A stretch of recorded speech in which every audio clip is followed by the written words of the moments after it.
Very well done. All right. So, hanging in there?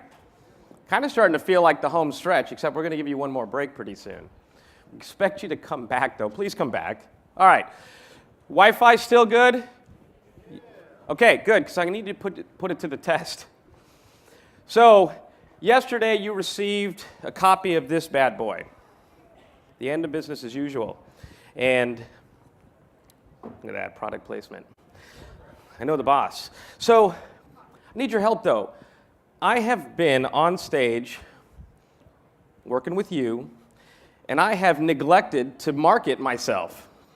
The book is officially available today, so if you could all test the Wi-Fi and share with all of the people who are connected to you that the book is now available, that would be great. And if you could send them to bit.ly/capital end of business, capital E, capital B, that would be much appreciated. That way I can at least feel better about myself saying to my publisher, yes, of course I marketed the book. Didn't you look at Twitter? Now, with that said, thank you. Where is that clicker? Does anybody know where that clicker is? Or can someone bring me the clicker? Because I hear you're going through PowerPoint withdrawals. Thank you, Stacy. Much appreciated. Now, this is called Transmedia Storytelling. I need to see by a show of hands how many people know the term transmedia. Okay. How many people have seen this image?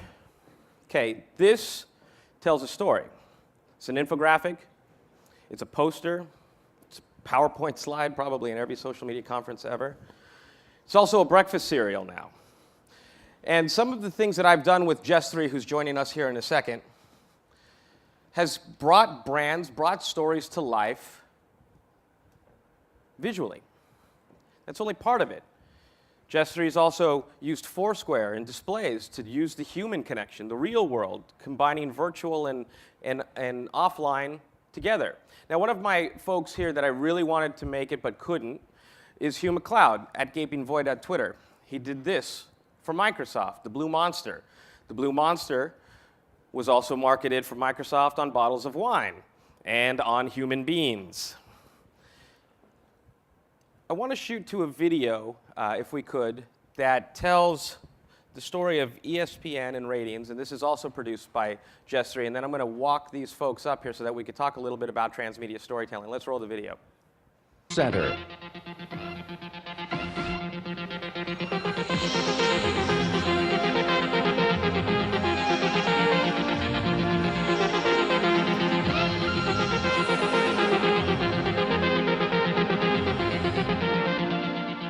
I'm Chip Spaulding, alongside Clay Rogers here to cover the finer points of TV ratings. What do you say, Clay? Well, Chip, it turns out our viewers have been tweeting up a storm. Everybody wants to know how the rating system works. Since we here at Ratings Center consider ourselves the ratings experts, we feel it our humble obligation to give the people what they want. First, to size our audience, we turn to Nielsen. To estimate TV audiences, Nielsen starts by creating a sample that accurately reflects the population. They employ a... All right. So with that, please welcome Jesse Thomas, Eileen Naughton with Google, and once again, Steve Rosenbaum. Thank you, Jesse. You beat everybody up here. Have a seat. Thank you, Eileen. Thank you, Steve. I brought refreshments. Oh, you did bring refreshments. Thank you. You are good for the props. All right. Well, why don't we just kind of jump right in? I'll scoot over here. What's transmedia storytelling to you, and how has it evolved over the years? Jesse, let's start with you. Yeah, I mean, I think transmedia storytelling is when you're using different platforms to tell a single story, and I think the key thing to remember about it is the gracefulness in which you go from platform to platform. And I relate transmedia to experience and interaction because you have to pull them to that next platform. So there's this kind of choose your own next step that goes with transmedia, I think. Steve? So I would describe it a little differently, which is part of the fun of the word. For me as a storyteller, I've been a filmmaker, an author, and a photographer, and until 10 seconds ago, those were entirely different disciplines.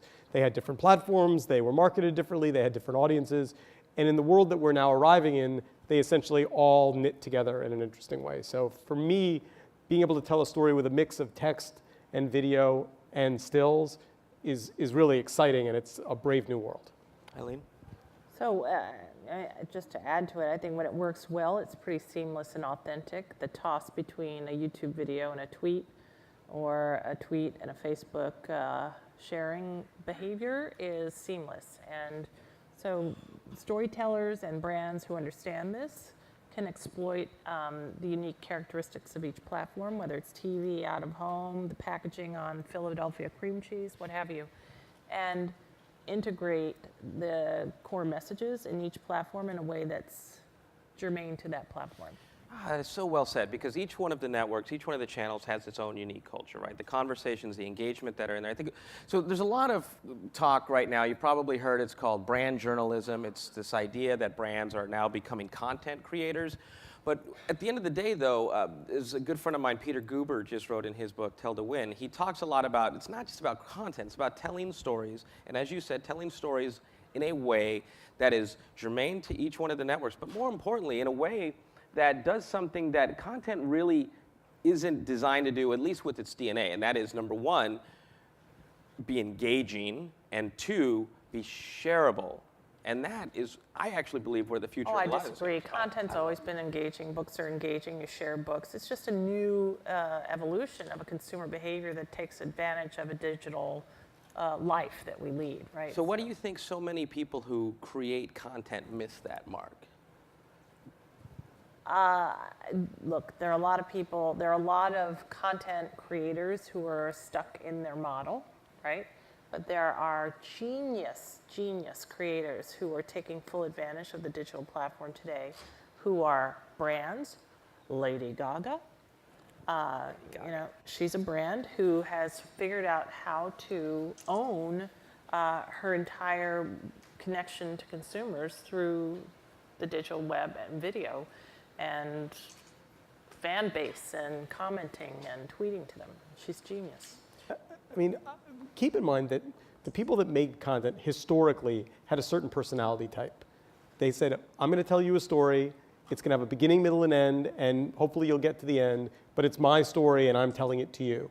And in the world we now live in, increasingly people come into your story from an entry point that interests them, hang around, tootle around inside of it, and then duck out and share. And why I think, in a sense, you're both right, is while there's always been sharing in content, it's now much more granular. It's check out this piece of this, right. Check out this experience, as opposed to what authors historically have wanted, which is, you know, come and see my book and read it from beginning to end, and then share it with your friend when you're done with it. No, actually, that's a good point. And Jesse, you and I have worked, I'm actually a client of Jesse Thomas. We've worked together for about, what, 5 years? That first conversation in prison was introduced then. We decided to do something interesting that was, we knew we needed to put the content together, but we deliberately designed shareability into the concept. And I've watched you grow over the years, which, by the way, has been phenomenal. Every time I hear about you, it's because someone's sharing something you've done. That's cool. Mm-hmm. What have you learned over the years? So I think partnerships in content creation have become much more mainstream than they were a few years ago. I mean, I really like what Vice magazine has been doing with different brands. CNN has been partnering with Vice, and Intel, brands that you wouldn't have thought of that would have gotten into partnered with a brand like that. Also, American Express Open Forums, I think, another great example where they partnered with Mashable to create this other thing, and leveraging the strengths of everyone involved to create this larger story. So partnerships with creators, I think, helps keep the cost down, helps everyone kind of build their own brand. Somebody's obviously got to be the smaller to the larger. And it's a whole new sort of a renaissance and opportunities to be able to partner with these creators and these brands that have the money, which is the missing link for creators. Well, there's also the story of the Evian roller babies, where they talked about how they spent 6 months sort of researching, designing into that video what it was going to take to be great content, but also shareable content. And I think really at the end of the day, I mean, you're right, content is engaging, especially when it is engaging. But two, what are the mechanics now? I mean, how YouTube, for example, has become, I mean, not just a cultural phenomenon, but it's actually, I don't know if we've talked about this, and Britta, don't kill me, but it is really starting to unravel the foundation of what MTV, let's just say, was when it originally launched, and today, right? For example, my son, who is 14 years old, does not buy albums. He does not listen to the radio. He just has YouTube. And so he's now engaging with brands, and well, I mean, aside from Lady Gaga and musical brands, I mean brands that are telling stories on YouTube that he is then finding engaging and then sharing across multiple networks. I mean, what are you seeing on this front? Well, it's a current reality. Look, YouTube is the world's largest video platform. We have more than 3 billion streams a day on YouTube, 800 million unique users a month around the world, 48 hours of content uploaded every minute. So it is a profound and important communications platform, probably the first ever global communications platform of its scale. And what it allows then is for the discovery of any story you're interested in knowing about. And the discovery is significant. YouTube is the second largest search engine on the planet behind Google.com. So with these many, many billions of videos, clearly one of the key consumer behaviors on YouTube is searching for stuff. So there's all sorts of ways around a search result that storytellers can insert their stories and make them discoverable. And many of those storytellers are brands. So for example, Toyota Sienna, the Swagger wagon. This launched with a 2-minute and 39-second masthead video that was viewed in aggregate over 18 million times on YouTube and copied and riffed on and shared and subscribed to the brand channel. So it became the CNN viral video of the week 2 weeks after Toyota had recalled 2.3 million Priuses in this country, and we're having a first-class PR crisis. Then they launched with total bravery this brilliant campaign designed by Saatchi and Saatchi, and they completely changed the conversation. They made minivans cool. They created a followership, and sales went up 18.5% in that kind of 2-quarter period where this was live, which was double the average sales for minivans at that time of year. So it worked. Yeah, but it's a double-edged sword, right? Because Frank Lassen, earlier showed the video of the Citibank branch locked with the people locked inside. Sometimes YouTube amplifies the story you want it to, and sometimes it amplifies the story you don't want it to. Right. The web is unforgiving. If your digital footprint is there, it's findable, whether it's a video or a still image or a news headline. Steve, actually, I want to bring a point, and then Jesse will go to you. You're a storyteller. I mean, it's a great talent of yours. But at the same time, you run a company that also allows brands to become storytellers. I want you to talk about what it is that you tell them. But before I have you answer that, I just kind of want to tell you that one of the things that he's learned over the years is that content is king, or was king maybe, but really at least in your business model, it's about context becoming king. And in storytelling, especially in the social web, I believe context is paramount. So what do you tell brands? So one of the things that we find is that brands have bought into this mantra that everyone's a publisher, right? So they all say, all right, we're a publisher now. We're, Patagonia, we're a publisher. And then once they've all high-fived each other, they go, wait a minute, how do we do that? Like, we're making 3 videos a month that we wanted to represent our brand promise. They're very high quality. How do we now become a publisher and not simply have, 3 videos? And the way I describe it is, imagine if you had a shoe store with 3 pairs of shoes in it. Awesome shoes, lovely shoes, but 3. How many customers would you get and how many would come back? So for brands, the challenge of how you embrace content is twofold. First, you have to think of yourself as a publisher, and I think that we've gotten past that. And then our thesis, the Magnify thesis, is now that you're a publisher, you have 2 special tools you haven't used yet. Make some video, that's great. Your customers are going to make video. Raise your hand and invite them to make it for you and look at it, because fans are going to make videos about your product. And if someone's unhappy, they're going to make a video, so you ought to see that too. And then the last piece is there's all this video on this increasingly noisy web. I mean, I think the number is that if I wanted to watch all the video that were uploaded to YouTube today, just this day, it would take 8 years. 45 hours 2 days a minute. No, it would take more than that.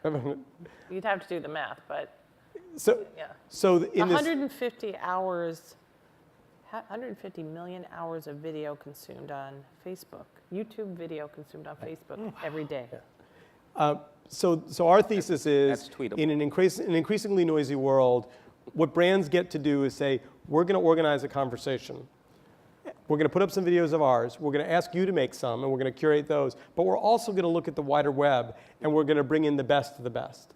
Right. And that is just working gangbusters for us. And Jesse, what were we going to say a minute ago? Yeah, I mean, it's just an interesting note to the sort of the future of storytelling, that the remix culture has become as big a part of entertainment as it ever has.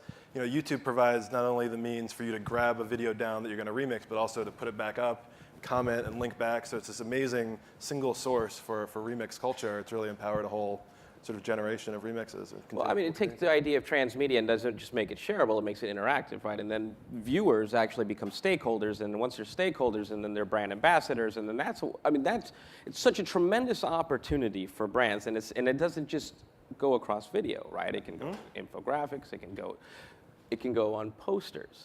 But by the way, it's frightening too. I mean, let's be fair to everyone in the audience. I mean, this idea that you're now in partnership with your customer and that they get to say things about you, and you have to kind of find a way to turn that into a positive conversation and deal with issues. I mean, there's not a lot of history for brands to understand how to do that. This is really, we're in new territory, and exciting, but not entirely comfortable. Yeah, I mean, a lot of this stuff, I mean, so like if you're waiting in line in a movie and somebody walks out that's just seen the movie and says, oh man, that movie sucks, or, you know, Darth Vader is the father, whatever it is, right, it kind of spoils it. There's always been that layer, but what's so exciting is the tracking of this and all of the intelligence in one single place. It's still rather chaotic. Comments are still rather unorganized, and there's still a layer that needs to be kind of adapted from that. But yeah, the commenting is a huge feedback loop that is so transparent that it's almost too transparent. The numbers are also too transparent as well. You know, you used to wait for the box office numbers to be released, and then you would sort of make a judgment. But now it's almost like it's almost too real time to sort of comprehend. I'll give you an example from an author's perspective. So a year ago, in my spare time, one of the things that I work on is I've been involved in the 9/11 memorial for 10 years. And so I've been working on a project. I have a book project and some photographs. I thought I'd make a book. I talked to a bunch of publishers and said, I have video, I have photographs. They said, well, we don't know what to do with that. So I made an app this summer. It came out, did very well, did 350,000 downloads. 95% of the users loved it. 5% gave it a single star. And at first, those single star ratings didn't bother me, but I started to read them. And they were consistent. They said, you didn't include Shanksville, you didn't include the Pentagon. And I'm like, well, read the description. It was about New York. The audience, there was a small percentage, but they were consistent about this criticism. So I was going to put out a new version in the fall after the memorial opened. So I thought, do I have a responsibility as an author to now change the app and evolve it to what the audience is asking for? And my old author self said, no, it's my piece of work, and some number of our readers are unhappy. But I made a decision after some struggling, and I'm re-releasing it, responding to those criticisms. Because those are real people, and I feel like they deserve to be responded to. Well, first, good for you for doing that. But weird, right? I mean, I had to get over, wait, I don't want my audience to tell me what to write. Yeah, but when you open the doors, that's what this is all about. Exactly right. You have to be ready for that. And that's part of the knowledge you go into, or at least I hope you go into it, right? So Eileen, what are you hearing from brands? I mean, what are their greatest fears or their challenges? And how do you address them? Well, part of it is just the complexity of approach. You know, what do I do? I mean, very often a brand will have a fairly simplistic notion that if they have a Facebook page, their social strategy, check.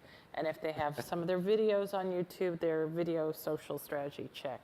And somebody in marketing tweets. And that's not the case, right? So how do you orchestrate a consistent and themed and curated message across these channels? That's really the conversation that we're having with the more forward-thinking marketers, and many of them absolutely get it. Absolutely get it. Well, one of the things that I'm enjoying on YouTube, for example, are certain lifestyle brands who are realizing that you just can't create videos and push a product, and nor can you just create videos where the product is just the hero. I mean, we've been there, done that, right? So a lot of people are taking a transmedia opportunity and just telling the same old story across multiple channels. But for example, a lot of lifestyle brands are using the product within a storyline. So they're creating original series, and you get hooked to the series, and of course the brand is a different kind of hero in this. And the views are great, the comments are great, but brands treat it like a campaign. They don't keep it alive, they don't reinvest in it, they don't treat it like maybe a television show where it's just, you know, we gotta keep running the series as long as people are interested in. What's gonna change that mentality for transmedia to really take off? Budget. Success, sales. I mean, look, Old Spice guy, Isaiah Mustafa, the month he broke open on YouTube and Facebook, seeded the commercial first ran against a female audience on TV, masthead on YouTube, took off. Wyden and Kennedy was genius. They saw the behavior, reacted to the tweets, to the YouTube comments, posted 182 videos in their first salvo that they had Isaiah Mustafa film in 3 days. And they got over 250 million views of this earned free media on their YouTube channel because they were genius. They captured the consumer behavior and responded to it. And then they had all these millions of people who subscribed to their brand channel. So they could update them with new videos and new releases and new riffs on the Old Spice video over time. Their sales were trending up about 11% that year. That was last year. In July, when this broke open, they went up 107% in that month alone. And that was the last Nielsen report I saw. But I've been told that that brand has sustained a constant high level since that, and it's grown from even there. Well, that's wonderful. I mean, we're out of time, but I just need you to share with us, how do you get past the budget issue? It's a big one. So I think people are willing to pay for content. I think that this idea that all content's free is an old idea. I would say one thing to take away is that the Kindle Fire is going to be an important change device that's going to come out in weeks. And I think it's going to change behavior, and you're going to see more subscription opportunities, more revenue opportunities. And I think brands, I think that's exactly right, is success brings budget. Right. And do your customers really need this thing you're creating? Like, are you really filling a void? Is this just a waste of time to watch it? Are you really providing utility? And you can take that all the way to the point of creating educational videos. Craft Canada did a cool campaign where they were creating short videos, recipe videos, and they created them all at once. And there were videos, or there were recipes that they realized there weren't YouTube videos on that particular recipes. They wrote a huge list of the hundreds of recipes and did them all at once. That's smart, right? That's not just good for tomorrow, that's good for the next 100 years. How do you make a mimosa or something? Yeah, well, and on your example about Old Spice, the thing that I really appreciate about that campaign is it's not just the great YouTube videos. That story was consistently told and also differently told across multiple platforms, right? Television, print, billboard, and to me... It became entertainment. Right, it became a form of entertainment. 182, I had no idea. That's 182 response videos, more than 250 million optional, opted-in views of those And for free. Over 100% increase in sales. Wow. All right, well, thank you very much for your time. Thank you very much for your time.